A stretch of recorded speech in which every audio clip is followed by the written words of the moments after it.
ಅಣ್ಣ ನೀವು ಮತ್ತೆ ಸಿನಿಮಾ ಮಾಡಬೇಕು ಅಂತ ಫೋರ್ಸ್ ಮಾಡ್ತಾರೆ. ಶಬ್ದವೇದಿ ಒಂದು ಸಿನಿಮಾ ಮಾತ್ರ ಒಡ ಹುಟ್ಟಿದವರು ಟೈಮಲ್ಲಿ ಪೇಪರಲ್ಲಿ ಅನೌನ್ಸ್ ಆಗ್ಬಿಟ್ಟಿರ್ತದೆ.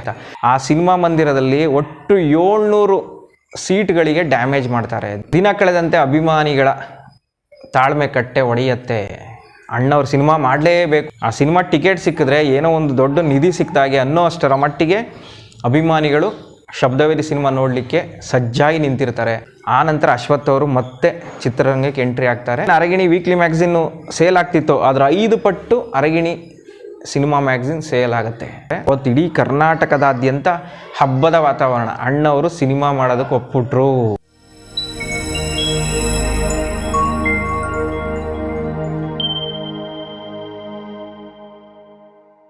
ಸ್ನೇಹಿತರೆ, ಅಣ್ಣವರ ಕಟ್ಟ ಕಡೆಯ ಸಿನಿಮಾ ಶಬ್ದವೇದಿ. ಆ ಸಿನಿಮಾ ಅಣ್ಣವರ ಚಿತ್ರಜೀವನದ ಕಡೆಯ ಸಿನಿಮಾ. ಆ ಸಿನಿಮಾ ಆದಮೇಲೆ ಮತ್ತೊಂದು ಸಿನಿಮಾವನ್ನು ಮಾಡಬೇಕು ಅಂತ ಅಣ್ಣವರು ತುಂಬಾ ಆಸೆ ಇಟ್ಕೊಂಡಿರ್ತಾರೆ. ಅದು ಭಕ್ತ ಅಂಬರೀಷ. ಭಕ್ತ ಅಂಬರೀಷ ನನ್ನ ಕನಸಿನ ಪ್ರಾಜೆಕ್ಟು, ಅದರಲ್ಲಿ ಮಾಡೇಬೇಕು ಅಂತೇಳಿ ಅಣ್ಣವರು ಫೋರ್ಸ್ ಮಾಡಿ, ಅವರೇ ಒತ್ತಾಯ ಮಾಡಿ ಆ ಸಿನಿಮಾವನ್ನು ಮಾಡೋದಕ್ಕೆ ರೆಡಿಯಾಗಿರ್ತಾರೆ. ಆ ಸಿನಿಮಾದ ಮುಹೂರ್ತ ಕೂಡ ಆಗುತ್ತೆ. ಇನ್ನೇನು ಮೈಸೂರು ಪ್ಯಾಲೇಸಲ್ಲಿ ಆ ಸಿನಿಮಾದ ಶೂಟಿಂಗ್ ಆಗಬೇಕು ಅನ್ನೋಷ್ಟರಲ್ಲಿ ಅವರು ವೀರಪ್ಪನಿಂದ ಕಿಡ್ನ್ಯಾಪ್ ಆಗ್ತಾರೆ. ಅಲ್ಲಿಗೆ ಆ ಸಿನಿಮಾದ ಪ್ರಾಜೆಕ್ಟ್ ಡ್ರಾಪ್ ಆಗುತ್ತೆ. ಹೀಗಾಗಿ ಶಬ್ದವೇದಿ ಸಿನಿಮಾನೇ ಅಣ್ಣವರ ಕಟ್ಟ ಕಡೆಯ ಸಿನಿಮಾ ಆಗುತ್ತೆ. ಶಬ್ದವೇದಿ ಸಿನಿಮಾ 2000ನೇ ಇಸ್ವಿ ಫೆಬ್ರವರಿ ತಿಂಗಳಲ್ಲಿ ರಿಲೀಸ್ ಆಗುತ್ತೆ. ಅದಕ್ಕೂ ಮುಂಚೆ 6 ವರ್ಷ ಅಣ್ಣವ್ರು ಯಾವ ಸಿನಿಮಾದಲ್ಲೂ ಮಾಡಿರೋಲ್ಲ. 94ರಲ್ಲಿ ಹೊಡ ಹುಟ್ಟಿದವರು ಸಿನಿಮಾ ಬಂದಿರುತ್ತೆ, ಅದೇ ಲಾಸ್ಟು.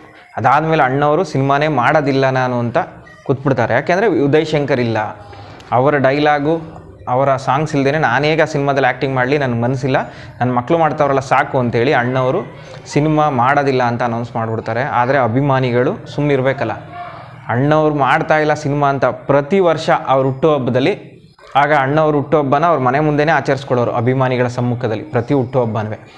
ಆಗ ಇದೇ ರೀತಿ 4 ಒಡ ಹುಟ್ಟಿದವರು ಆದಮೇಲೆ 95ರಲ್ಲಿ ಅಣ್ಣವರ ಹುಟ್ಟುಹಬ್ಬ. ಆಗ ಅಭಿಮಾನಿಗಳು ಅಣ್ಣವರ ಮನೆ ಮುಂದೆ ಹೋಗ್ತಾರೆ.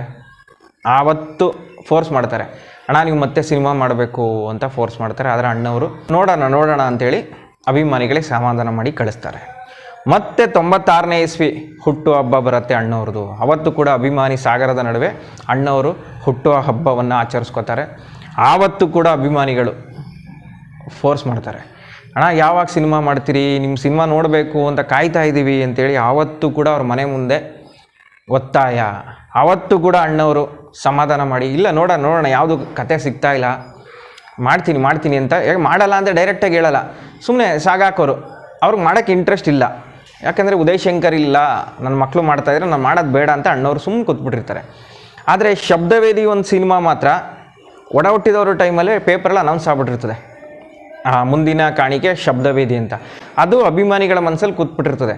ಎಲ್ಲ ರೆಡಿಯಾಗಿದೆ ಸ್ಕ್ರಿಪ್ಟ್ ಎಲ್ಲ, ಯಾಕೆ ಅಣ್ಣವ್ರು ಸಿನಿಮಾ ಮಾಡ್ತಾಯಿಲ್ಲ, ಶಬ್ದವೇದಿ ಒಂದಾದರೂ ಮಾಡಲಿ ಅಂತೇಳಿ ಒತ್ತಾಯ. ಅಣ್ಣವರು ಈ ರೀತಿ 96ನೇ ಇಸ್ವಿನಲ್ಲೂ ಅಭಿಮಾನಿಗಳನ್ನು ಸಾಗಾಕ್ತಾರೆ. ದಿನ ಕಳೆದಂತೆ ಅಭಿಮಾನಿಗಳ ತಾಳ್ಮೆ ಕಟ್ಟೆ ಒಡೆಯತ್ತೆ. ಅಣ್ಣವ್ರು ಸಿನಿಮಾ ಮಾಡಲೇಬೇಕು ಅಂತ ತುಂಬ ಗಲಾಟೆ ಶುರು ಮಾಡ್ತಾರೆ. ಪಾರ್ವತಮ್ಮನವ್ರ ಮೇಲೆ ಒತ್ತಡವನ್ನು ಹಾಕ್ತಾರೆ, ಶಿವಣ್ಣನ ಮೇಲೆ ಒತ್ತಡ ಹಾಕ್ತಾರೆ, ವರದಪ್ಪನವ್ರ ಮೇಲೆ ಒತ್ತಡ ಹಾಕ್ತಾರೆ. ಈ ರೀತಿ ಮಾಡಲೇಬೇಕು ಅಣ್ಣವರು ಸಿನಿಮಾನ ಅಂತೇಳಿ ನಿರಂತರವಾಗಿ ಒತ್ತಡ ಆಗ್ತಾನೆ ಬರ್ತಾ ಇರ್ತಾರೆ. ಪ್ರತಿ ವರ್ಷ ಹುಟ್ಟುಹಬ್ಬದ ದಿನ ಅಣ್ಣವರು ಅಭಿಮಾನಿಗಳ ಕೈ ಸಿಗ್ತಾಯಿದ್ರು. ಅಲ್ಲಿ ಅಭಿಮಾನಿಗಳು ಒತ್ತಾಯವನ್ನು ಮಾಡೋರು. ಅಣ್ಣವರು ಅದೇ ರೀತಿ ತಳ್ಕೊಂಡು ಹೋಗ್ತಾ ಇರ್ತಾರೆ. ಕಡೆಗೆ 98ರಲ್ಲಿ ಅಭಿಮಾನಿಗಳು ಅಣ್ಣವರ ಮನೆ ಮುಂದೆ, ಅವತ್ತು ಅವ್ರ ಬರ್ತಡೇ ದಿನ, ಜಪ್ಪಯ್ಯ ಅಂದರೂ ಹೋಗೋದಿಲ್ಲ, ಅಣ್ಣ ನೀವು ಇವತ್ತು ಅನೌನ್ಸ್ ಮಾಡಲೇಬೇಕು, ನಾನು ಒಂದು ಸಿನಿಮಾ ಮಾಡ್ತೀನಿ ಶಬ್ದವೇದಿ ಸಿನಿಮಾ ಅಂತ, ನೀವು ಅನೌನ್ಸ್ ಮಾಡಲೇಬೇಕು ಅಂತ ಪಟ್ಟು ಹಿಡಿದು ಕೂತ್ಬಿಡ್ತಾರೆ. ಆಗ ಅಣ್ಣವರು ಅಭಿಮಾನಿ ದೇವರುಗಳ ಒತ್ತಾಯಕ್ಕೆ, ಅವರ ಆಸೆಗೆ ಕಟ್ಟು ಬಿದ್ದು ಆಯಿತು ನಾನು ಸಿನಿಮಾ ಮಾಡ್ತೀನಿ ಅಂತೇಳಿ ಅನೌನ್ಸ್ ಮಾಡ್ತಾರೆ. ಅವತ್ತು ಇಡೀ ಕರ್ನಾಟಕದಾದ್ಯಂತ ಹಬ್ಬದ ವಾತಾವರಣ. ಅಣ್ಣವರು ಸಿನಿಮಾ ಮಾಡೋದಕ್ಕೆ ಒಪ್ಪಿಟ್ರು. ಅಣ್ಣವ್ರು ಸಿನಿಮಾ ಮಾಡ್ತಾ ಇದ್ದಾರಂತೆ ಅಂದ್ಬಿಟ್ಟು ಅವತ್ತು ಒಂದು ರೀತಿ ಪಟಾಕಿ ಹೊಡೆದು ಎಷ್ಟೋ ಕಡೆ ವಿಜಯೋತ್ಸವವನ್ನು ಆಚರಿಸ್ತಾರೆ. ಅಣ್ಣವ್ರು ಒಪ್ಕೊಬಿಟ್ರಲ್ಲ ಸಿನಿಮಾದಲ್ಲಿ ಮಾಡೋಕ್ಕೆ ಅಂತೇಳಿ. ಈ ರೀತಿ ಒಬ್ಬ ನಾಯಕ ನಟ ಸಿನಿಮಾ ಮಾಡ್ತೀನಿ ಅಂತ ಅನೌನ್ಸ್ ಮಾಡಿದಾಗ ಖುಷಿಯಿಂದ ಪಟಾಕಿ ಹೊಡೆದು ಸಂಭ್ರಮಾಚರಣೆ ಮಾಡಿರೋದು ನಮ್ಮ ಕರ್ನಾಟಕದಲ್ಲಿ ಅಣ್ಣವರ ಅಭಿಮಾನಿಗಳು ಮಾತ್ರ. ಹಾಗೆ ಅಣ್ಣವರ ಸಿನಿಮಾ ಅಂದರೆ ಜಾತಕ ಪಕ್ಷಿಗಳಂತೆ ಅಭಿಮಾನಿಗಳು ಕಾಯ್ತಾ ಇರೋರು. ಶಬ್ದವೇದಿ ಸಿನಿಮಾ ಮಾಡಲೇಬೇಕು ಅಂತ ಅಭಿಮಾನಿಗಳೇ ಒತ್ತಾಯ ಮಾಡಿ ಅಣ್ಣವರ ಮನವೊಲಿಸಿ ಸಿನಿಮಾವನ್ನು ಮಾಡಿಸ್ತಾರೆ. ಅಣ್ಣವರು 98ರಲ್ಲಿ ಅನೌನ್ಸ್ ಮಾಡ್ತಾರೆ, ಆಯ್ತಪ್ಪ ನಾನು ಮಾಡ್ತಾಯಿದ್ದೀನಿ ಸಿನಿಮಾವನ್ನು ಮಾಡ್ತೀನಿ ಅಂತೇಳಿ ಅನೌನ್ಸ್ ಮಾಡ್ತಾರೆ. ಆಗ ರಾಜ್ಯದಲ್ಲಿ ಅಭಿಮಾನಿಗಳ ಹಬ್ಬ, ಅಣ್ಣವ್ರು ಸಿನಿಮಾ ಮಾಡ್ತಾರೆ ಅಂತ. ಅಲ್ಲಿಂದ ಶಬ್ದವೇದಿ ಸಿನಿಮಾದ ಕೆಲಸಗಳು ಶುರುವಾಗುತ್ತೆ. ಮೊದಲಿಗೆ 94ರಲ್ಲಿ ಶಬ್ದವೇದಿ ಸಿನಿಮಾ ಮಾಡಬೇಕು ಅಂತ ಹೋದಾಗ ಆವಾಗಲೂ ಎಸ್ ನಾರಾಯಣ ಅವರೇ ಡೈರೆಕ್ಟ್ರು. ಅದು ವಿಜಯ ಶಾಸ್ನೂರವರ ಕಾದಂಬರಿ ಆಧಾರಿತ ಸಿನಿಮಾ. ಆಗ ಮ್ಯೂಸಿಕ್ಕು ಉಪೇಂದ್ರ ಕುಮಾರ್ ಆಯ್ಕೆಯಾಗಿರ್ತಾರೆ ಫಸ್ಟು. ಆ 94ರಲ್ಲಿ ಮಾಡಬೇಕು ಅಂತ ಆಗಿರುತ್ತಲ್ಲ ಆಗ. ಈಗೆಲ್ಲ ಚೇಂಜ್ ಆಗುತ್ತೆ. ಹಂಸಲೇಖ ಅವ್ರ ಮ್ಯೂಸಿಕ್ ಅಂತ ಆಗುತ್ತೆ. ಎಸ್ ನಾರಾಯಣ ಅವರೇ ಡೈರೆಕ್ಟ್ರು. ಮತ್ತು ಆ ಸಿನಿಮಾನ DTS ಅಲ್ಲಿ ಮಾಡಬೇಕು, ಯಾಕಂದರೆ ಆಗ DTS ಕಾಲ ಶುರುವಾಗಿರುತ್ತೆ 99ರಲ್ಲಿ. ಆಗ DTS ಮಾಡಬೇಕು ಅಂತೇಳಿ ಭರ್ಜರಿ ಖರ್ಚು ಮಾಡಿ ಆ ಸಿನಿಮಾವನ್ನು ನಿರ್ಮಾಣ ಮಾಡಲಿಕ್ಕೆ ಪಾರ್ವತಮ್ಮನವ್ರು ಮುಂದಾಗ್ತಾರೆ. ಎಲ್ಲ ಕೆಲಸಗಳು ಶುರುವಾಗಿ ಸಿನಿಮಾ ಶೂಟಿಂಗ್ ಶುರುವಾಗುತ್ತೆ. ಸಿನಿಮಾ ಶೂಟಿಂಗ್ ಶುರುವಾದ ದಿನ ಕೂಡ ರಾಜ್ಯದಲ್ಲಿ ಹಬ್ಬದ ವಾತಾವರಣ. ಅವತ್ತು ಅಣ್ಣವರು ಕ್ಲ್ಯಾಪ್ ಮಾಡ್ತಾರೆ. ಅದು ಭುಜಂಗ್ ಶೆಟ್ಟಿ ಅವರೇನೋ ಕ್ಲ್ಯಾಪ್ ಮಾಡ್ತಾರೆ ಆ ಸಿನಿಮಾ ಮುಹೂರ್ತದ ಕ್ಲ್ಯಾಪ್. ಅವತ್ತು ಕೂಡ ಹಬ್ಬದ ವಾತಾವರಣ. ಎಷ್ಟೋ ಕಡೆ ಪಟಾಕಿ ಸಿಡಿಸಿ ಸಂಭ್ರಮಾಚರಣೆ ಮಾಡ್ತಾರೆ, ಸಿಹಿ ಹಂಚಿ ಸಂಭ್ರಮಾಚರಣೆ ಮಾಡ್ತಾರೆ. ನಮ್ಮ ಮೈಸೂರಿನಲ್ಲೂ ಕೂಡ ಎಷ್ಟೋ ಸರ್ಕಲ್ಗಳಲ್ಲಿ ಸಿಹಿ ಹಂಚಿದ್ದುಂಟು. ಮತ್ತು ಆ ಸಿನಿಮಾದ ಪೋಸ್ಟ್ರು ಮೊದಲನೇ ಲುಕ್ ಯಾವ ರೀತಿ ಬರುತ್ತೆ ಅಂದರೆ, ಅಣ್ಣವರು ಈ ಗನ್ ಹಿಡ್ಕೊಂಡು ಬುಲೆಟ್ ಹಾಕ್ತಾ ಇರ್ತಾರೆ. ಆ ಫಸ್ಟ್ ಪೋಸ್ಟ್ರು ಬರುತ್ತೆ. ಅವಾಗ ಅರಗಿಣಿ ಮತ್ತು ರೂಪತಾರ ಈ ಬುಕ್ಗಳಲ್ಲಿ ಅದು ಪೋಸ್ಟ್ರು ಬರುತ್ತೆ. ಅರಗಿಣಿ ಯಾವ ರೀತಿ ಸೇಲ್ ಆಗಿತ್ತು ಅಂದರೆ, ಅವಾಗ ಅಣ್ಣವರದ ಶಬ್ದವೇದಿ ಸಿನಿಮಾದ ಪೋಸ್ಟ್ರ್ ಇತ್ತು ಅನ್ನೋ ಕಾರಣಕ್ಕೆ ಏನು ಅರಗಿಣಿ ವೀಕ್ಲಿ ಮ್ಯಾಗ್ಝಿನ್ನು ಸೇಲ್ ಆಗ್ತಿತ್ತೋ ಅದರ 5 ಪಟ್ಟು ಅರಗಿಣಿ ಸಿನಿಮಾ ಮ್ಯಾಗ್ಝಿನ್ ಸೇಲ್ ಆಗುತ್ತೆ. ಅಣ್ಣವರ ಶಬ್ದವೇದಿ ಸಿನಿಮಾದ ಪೋಸ್ಟ್ರು ಅದ್ರಲ್ಲಿ ಬಂದಿರುತ್ತೆ ಫಸ್ಟ್ ಲುಕ್ಕು. ಆ ರೀತಿ ಅವಾಗ ಅರಗಿಣಿ ಬುಕ್ಕು ಸೇಲ್ ಆಗುತ್ತೆ. ಅಲ್ಲಿಂದ ಶಬ್ದವೇದಿ ಸಿನಿಮಾ ಬರೋ ತನಕನೂ ಅಭಿಮಾನಿಗಳಲ್ಲಿ ಸಾಕಷ್ಟು ಕಾತರ ಕುತೂಹಲ. ಯಾವಾಗ ಈ ಸಿನಿಮಾವನ್ನು ನೋಡ್ತೀವೋ 6 ವರ್ಷದ ನಂತರ ಅಣ್ಣವರ ಸಿನಿಮಾ ಮಾಡ್ತಾಯಿದ್ದಾರೆ. ಅದು ಪೊಲೀಸ್ ಅಧಿಕಾರಿ ಪಾತ್ರವನ್ನು ಮಾಡ್ತಾಯಿದ್ದಾರೆ. DTS ಸೌಂಡ್ ಬೇರೆ. ಜಯಪ್ರದ ಅವರು ಮತ್ತೆ ಅಣ್ಣವ್ರ ಜೊತೆ ಆಯ್ಕೆಯಾಗಿ ಅಭಿನಯ ಮಾಡ್ತಾಯಿದ್ದಾರೆ. ಅಶ್ವಥ್ ಅವರು ಎಷ್ಟೋ ದಿನಗಳ ನಂತರ ಮತ್ತೆ ಶಬ್ದವೇದಿ ಸಿನಿಮಾದಲ್ಲಿ ನಟನೆ ಮಾಡ್ತಾರೆ. ಅವರು ಕೂಡ ಅಣ್ಣವ್ರ ಥರ ನಾನು ನಟನೆ ಮಾಡಲಿಲ್ಲ ಅಂತ ದೂರ ಉಳಿದ್ಬಿಟ್ಟಿರ್ತಾರೆ. ಆಗ ಅಣ್ಣವರು ಮತ್ತು ಪಾರ್ವತಮ್ಮನವರಿಗೆ ಖುದ್ದಾಗಿ ಅಶ್ವಥ್ ಅವರಿಗೆ ಮಾತಾಡಿಸಿ, ಅಣ್ಣ ನೀವು ದಯವಿಟ್ಟು ಈ ಸಿನಿಮಾದಲ್ಲಿ ಪಾರ್ಟ್ ಮಾಡಲೇಬೇಕು ಅಂತ ಪಾರ್ವತಮ್ಮನವರು ಅಶ್ವಥ್ ಅವರಿಗೆ ಮನವಿಯನ್ನು ಮಾಡಿಕೊಂಡು, ಆ ನಂತರ ಅಶ್ವಥ್ ಅವರು ಮತ್ತೆ ಚಿತ್ರರಂಗಕ್ಕೆ ಎಂಟ್ರಿ ಆಗ್ತಾರೆ ಶಬ್ದವೇದಿ ಮೂಲಕ. ಅಲ್ಲಿವರೆಗೂ ಅವರು ಒಂದು 2-3 ವರ್ಷ ಯಾವ ಸಿನಿಮಾದಲ್ಲೂ ಮಾಡಿರಲ್ಲ. ಅಣ್ಣವರು ಮತ್ತು ಪಾರ್ವತಮ್ಮನವರ ಮನವಿಗೆ ಕಟ್ಟು ಬಿದ್ದು ಅಶ್ವಥ್ ಅವರು ಆ ಸಿನಿಮಾದಲ್ಲಿ ನಟನೆ ಮಾಡ್ತಾರೆ. ಈ ರೀತಿ ಹಳೇ ನಟರನ್ನು ಒಳಗೊಂಡಂತೆ ಹೊಸಬ್ರನ್ನ ಹಾಕ್ಕೊಂಡು ಶಬ್ದವೇದಿ ಸಿನಿಮಾ ತಯಾರಾಗುತ್ತೆ. ಆ ಶಬ್ದವೇದಿ ಸಿನಿಮಾ ನೋಡೋ ತನಕನೂ ಅಭಿಮಾನಿಗಳಲ್ಲಿ ಪುಳಕ ತವಕ, ಯಾವಾಗ ಸಿನಿಮಾವನ್ನು ವೀಕ್ಷಣೆ ಮಾಡ್ತೀವಿ ಅಂತ. ಅಣ್ಣವರು 98ನೇ ಇಸವಿಲಿ ಮಾತು ಕೊಟ್ಟಂತೆ ಅಭಿಮಾನಿಗಳಿಗಾಗಿ ನಟಿಸಿದಂತಹ cinema Shabdavedhi. Shabdavedhi cinema February 10, 2000ನೇ ಇಸ್ವಿನಲ್ಲಿ ರಿಲೀಸ್ ಆಗುತ್ತೆ.